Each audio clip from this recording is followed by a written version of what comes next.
Bonjour Frédéric Souillot. Bonjour. Merci d'être avec nous, vous êtes secrétaire général de Force Ouvrière. Alors avant de parler des Jeux Olympiques, on va quand même aussi parler de l'assurance chômage parce que c'est ça qui fait l'actualité ces derniers jours, ces dernières semaines. Il y a eu échec donc, de négociations entre syndicats et patronat. Ça vous fait peur que le gouvernement reprenne la main ? Alors, ça ne me fait pas peur. Le gouvernement a déjà repris la main. Ils vont sortir un décret de carence, décret que nous devrions discuter, mais c'était les informations qu'ils faisaient la semaine dernière. Sur un allongement du délai de carence ? Alors, non, pas sur un allongement du délai de carence. Le délai de carence prend fin le 30 juin. Ah, donc alors, le décret de jointure prend fin le 30 juin et le gouvernement nous a déjà annoncé par la presse qu'il allait prendre un décret à partir du 1er juillet. Donc, sinon, il y aurait carence pour les demandeurs d'emploi. Mais ce n'est pas l'échec de la négociation. On a déjà une convention d'assurance chômage. Cette convention d'assurance chômage, c'est décret de jointure. Et le gouvernement ne veut pas l'agréer et la mettre en place parce qu'il pense que sur les demandeurs d'emploi de seniors, de plus de 59 ans, il aurait voulu qu'on recule la durée d'indemnisation. Oui, mais là, il s'apprête aussi à durcir les règles d'accès à l'indemnisation chômage. Donc, ça veut dire qu'il y a aussi une volonté. On n'est pas sur un statu quo, même si on prolonge, le cadre actuel. C'est ce qu'on nous dit en termes de communication. Maintenant, la communication, on a bien compris aussi qu'elle était pour les agences de notation de la semaine dernière. Et puis, en vue des élections européennes qui auront lieu le 9 juin. Maintenant, on verra bien sur le papier. Ce que nous, on va opposer au gouvernement, c'est de lui dire qu'il y a à peine 2 ans, ils ont fait une réforme de l'assurance chômage avec la contracyclicité et elle aura 2 ans au mois de septembre. Peut-être qu'il faudrait évaluer cette réforme de l'assurance chômage, cette loi, avant de dire on va encore en rajouter.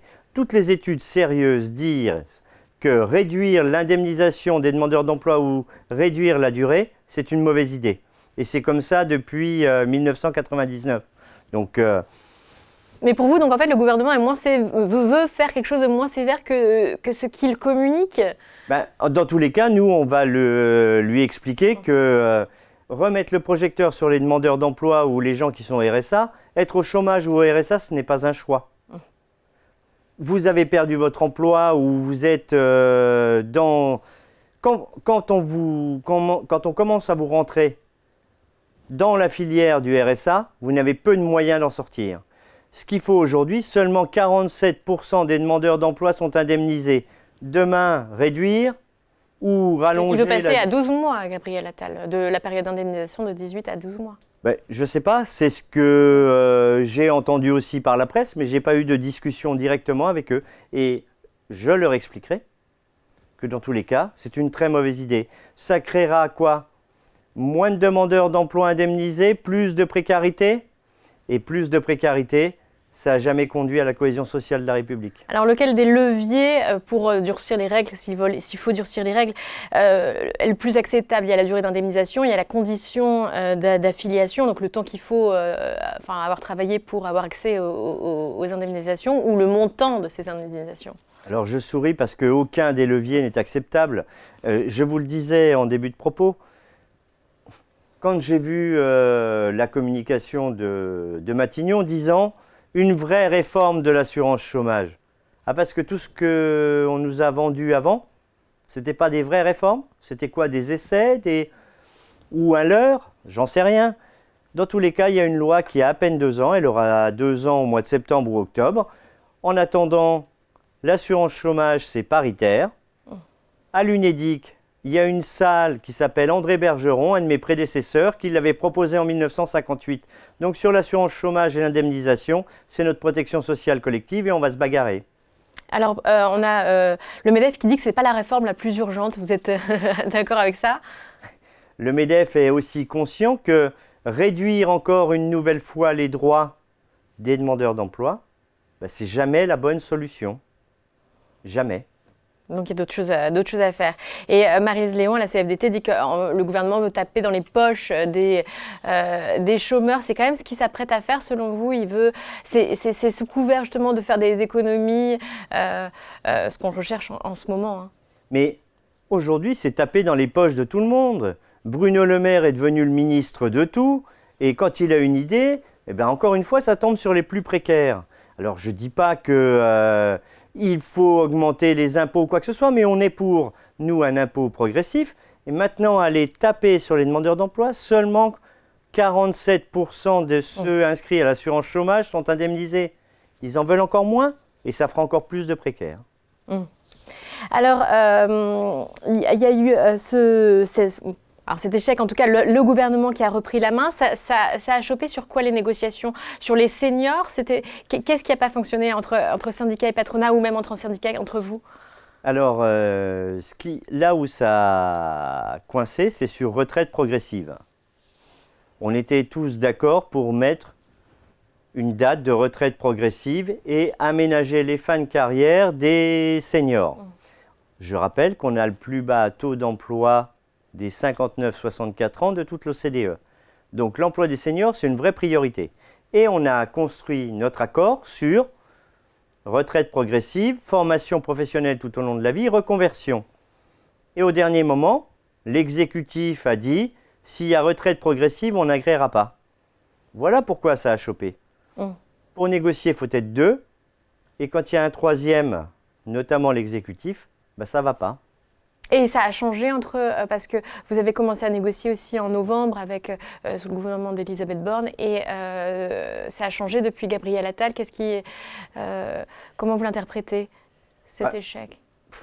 Je l'interprète en se disant que l'exécutif, alors qu'il y aurait un vrai intérêt à ce qu'on redonne la place qui est la sienne à la négociation collective, ben j'ai l'impression qu'il n'en veut pas. Comme sur l'assurance chômage. L'assurance chômage, c'est paritaire et c'est comme ça depuis 1958. Maintenant que l'État veuille reprendre la main, ben c'est une très mauvaise idée. C'est le paritarisme qui est en danger? Ben, j'espère que non.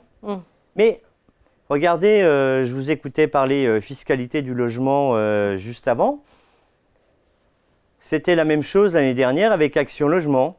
Bruno Le Maire avait décidé qu'il voulait faire une association pour reprendre la main sur Action Logement. Mais aujourd'hui, Action Logement, organisme paritaire s'il en est bénéficiaire. Et on sait construire du logement, on sait faire de la rénovation, on sait faire tout cela. Donc, quand le paritarisme fonctionne bien, ben, l'exécutif a une envie, c'est de reprendre la main sur les réserves. Ce sera la même chose avec les retraites complémentaires et tout cela. Évidemment, c'est aussi un autre dossier. Bon, on passe à un autre dossier aussi qui est celui des Jeux Olympiques. On en parle parce qu'on se rend compte qu'il y a quand même des choses qui se passent ces derniers temps. La semaine dernière, il y a eu cette grève des contrôleurs aériens, mais aussi cet accord de la SNCF. Vous avez un préavis de grève qui court toujours, qui couvre du 19 toute la mars période jusqu'au olympique. 8 septembre. Vous ne voulez pas faire de trêve olympique? Alors, la trêve olympique, les trêves olympiques, c'est comme les trêves des confiseurs. Regardez, demain, il y avait une mobilisation du syndicat FO de la police. Pourquoi? Ils avaient négocié notamment des aménagements pour les Jeux olympiques, et ils avaient 12 décrets qui étaient bloqués à Bercy. Eh bien, ils ont dit qu'ils allaient se mobiliser, mettre 1500 policiers devant Bercy pour leur expliquer que le ministère de l'Intérieur, c'est pas là. Et pour le coup, ben, tous les décrets sont arrivés fin de semaine, donc ils ont suspendu leur mobilisation. Et cette mobilisation, elle était pour les Jeux Olympiques. Ils négocient depuis l'année dernière, ils obtiennent une revalorisation de l'indemnité de panier ou alimentaire de 3 € par CRS qui vont attendre et qui vont assurer l'ordre et la protection des Jeux Olympiques. Mais ça veut dire qu'ils ont obtenu ce qu'ils voulaient? Oui, mais ils l'avaient déjà obtenu en négociant. Et à un moment, vous l'obtenez en négociant, mais Bercy bloque les décrets. Pourquoi? Je n'en sais rien. Mais pour négocier, il faut être deux, et quand on est trois... Et une mobilisation de qui, enfin de quel secteur, de quelle profession vous appelez à se mobiliser pour en vue de ces JO? On n'appelle personne à se mobiliser. On a déposé ce préavis le 19 mars, qui était une journée de la fonction publique sur les salaires. Ce que l'on dit depuis, ben, c'est qu'il faut négocier. Il faut discuter. On ne peut pas se parer du dialogue social en permanence et puis dire bon, ben, on verra ça après les Jeux Olympiques. Regardez sur RATP, ils ont trouvé un accord et la première organisation syndicale chez les conducteurs, c'est la mienne, et ils ont trouvé un accord RATP pour tous les JO, une compensation. C'était la même chose, on avait le même débat avant la Coupe du Monde de rugby. Est-ce qu'il y aura la Coupe du Monde? Est-ce qu'on aura des métros? Oui. Et à chaque fois, on se met autour de la table. Oui, mais c'est jouer sur la peur de la désorganisation. Non, mais ce n'est pas nous qui jouons sur la peur. Pour le coup, que ce soit le président de la RATP ou les organisations syndicales, ils se mettent autour de la table. Souvent, c'est une communication dans la presse qui dit que il va y avoir mobilisation et que les JO risquent d'être entachés. On n'a pas envie de gâcher la fête. Les cheminots, ils menaçaient quand même de faire grève. Il y a eu un accord la semaine dernière qui s'est passé sous les radars. Il remet quand même en cause notamment une partie de la réforme des retraites. Donc les cheminots qui ont obtenu des accords de pré-retraite sur les postes pénibles beaucoup plus avantageux que ce qui avait été négocié pendant la réforme des retraites. Donc c'est le moment, enfin que certains voient que c'est le moment de revenir sur des choses qui ne leur plaisaient pas. Ils arrivent à faire pression. Alors l'accord de la SNCF, c'est une belle avancée sociale. Mais c'est toujours pareil, c'est un accord d'entreprise. Donc ils ont négocié et ils ont obtenu. Mais oui, parce qu'ils ont un vrai pouvoir de blocage. Et notamment pendant les JO, le gouvernement n'a pas tellement envie de voir la France bloquée, la France paralysée. Est-ce que c'était lié aux JO?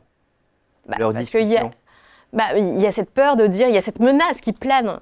Alors, ce n'est pas une menace. Hein, si vous avez continué de pratiquer le dialogue social depuis l'année dernière, nous disons il faut que les ministères discutent, ministère par ministère, avec les agents qui vont être réquisitionnés ou les transports publics comme SNCF ou RATP.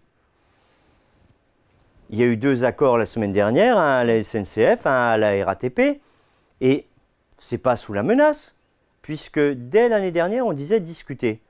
Maintenant, dans les ministères publics, il y avait bien évidemment la gratification, mais on savait déjà, puisque Elisabeth Borne, Première ministre, avait fait une circulaire en disant que ce serait 500, 1000 ou 1500. Bon.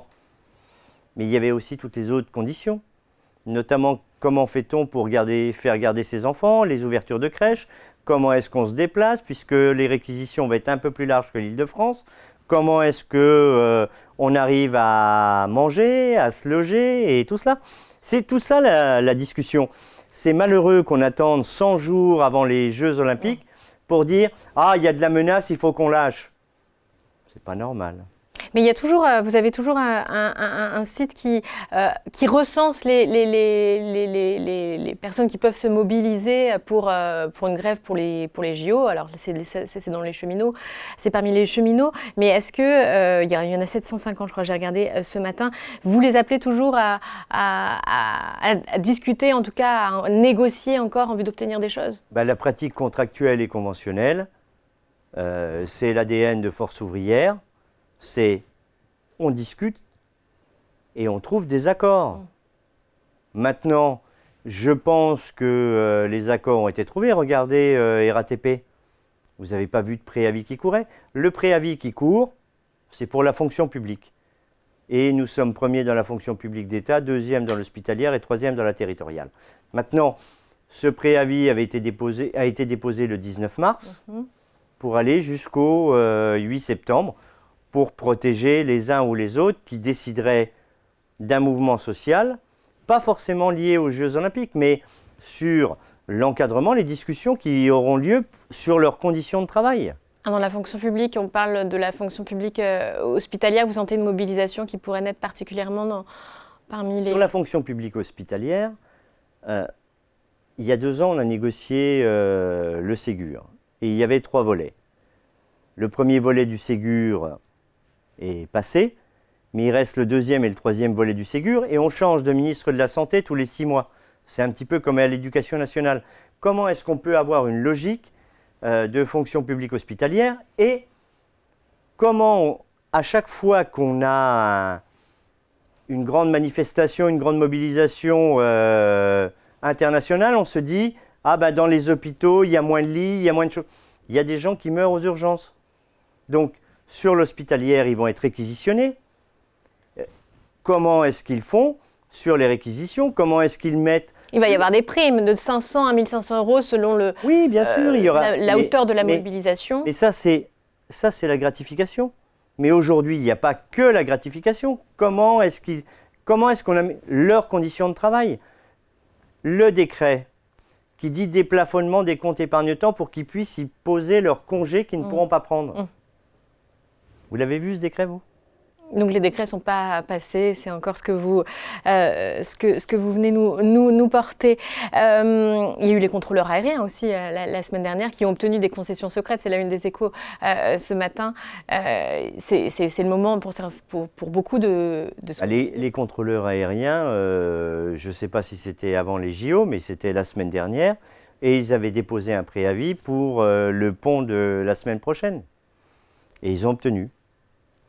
Alors, est-ce que s'il y a une mobilisation d'ampleur, ça pourrait nuire selon vous à l'attractivité de la France, des mouvements sociaux pendant justement les Jeux Olympiques? Ça vous fait peur ou au contraire, ce serait une bonne chose? Non, mais moi ça ne m'inquiète pas. C'est le même débat. Regardez, on a eu la Coupe du Monde de rugby. Coupe du Monde de rugby. Oui, les Jeux Olympiques, c'est quand même la plus prestigieuse des compétitions. Oui, c'est la plus prestigieuse. Et alors Coupe du Monde de football, on l'a organisée aussi. Et à chaque fois, on nous dit « Ah oui, mais les syndicats français, vous allez mettre la pression. » À chaque fois, ça s'est bien déroulé. Et il n'y a pas eu de sujet. Donc, il n'y aura pas de sujet. Il n'y aura pas de sujet. Mais pour négocier, il faut être deux. Par contre, il faut nous inviter à discuter. À la table des négociations. Ben oui. Eh bien, merci d'être venu en tout cas à notre table, Merci. Frédéric Souillot, secrétaire général de Force Ouvrière. Merci à vous. Merci à vous.